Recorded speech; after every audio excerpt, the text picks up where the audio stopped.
Zimbabwe's Home Affairs Minister Kazembe warned opposition supporters and human rights activists of strong action if they protested for the release of Citizens Coalition for Change interim leader Jameson Timba. Alongside him, 78 others were denied bail by Harare magistrate Ruth Moyo after being arrested for an unsanctioned gathering. Kazembe emphasized that the government will not tolerate any disruptions to peace and order. He assured the public that the police are well prepared to handle any situation.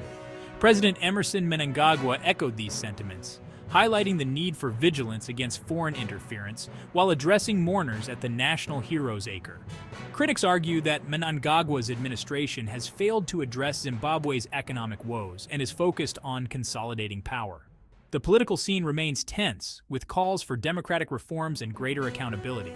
As the nation watches, the question remains: will Zimbabwe find a path to stability and prosperity?